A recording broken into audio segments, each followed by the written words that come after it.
directeur des effets spéciaux, qu'est-ce que c'est une personne qui essaie de rentrer dans la tête d'un réalisateur, de comprendre ce qu'il attend au travers de ses idées, d'un storyboard, et puis de lui permettre de fabriquer les images qu'il a en tête, les images qu'il a écrites, et de lui donner tous les moyens pour arriver à retranscrire son histoire au travers de différents effets, visibles, non visibles. Voilà.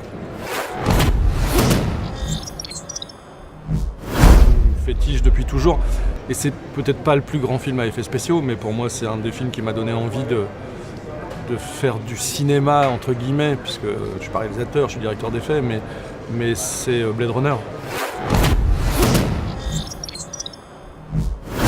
Une belle expérience. Moi j'ai eu la chance pendant ces 20 années depuis que je fais ce métier, quand j'ai commencé graphiste, puis assistant de directeur d'effets spéciaux, superviseur et directeur d'effets, j'ai eu la chance de passer par quelques projets comme ça assez importants en France.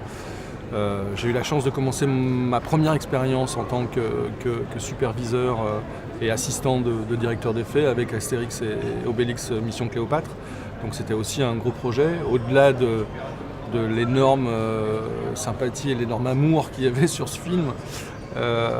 Voilà, j'ai eu cette chance-là. En effet, Le Fantôme de Canterville, c'est un film avec beaucoup d'effets et encore à l'écriture, à la lecture du premier scénario, enfin d'une des premières versions de scénario, on est sur quelque chose de bien plus important que ce qu'il y a à l'image à l'heure actuelle.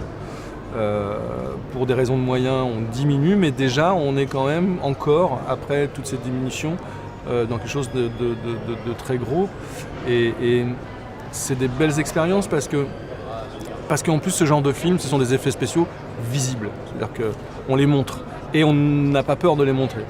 Il y a eu deux sociétés qui ont travaillé, il faut le dire, sur ce film, qui sont YouMedia, la société de laquelle je fais partie. Au départ, je suis le directeur des effets au début du film, sur la mise en place de tout le film, et ensuite, pendant la fabrication du film, on a deux sociétés d'effets spéciaux qui sont MacGuff, en la personne de Rodolphe Chabrier, et puis YouMedia, que moi je représentais à ce moment-là.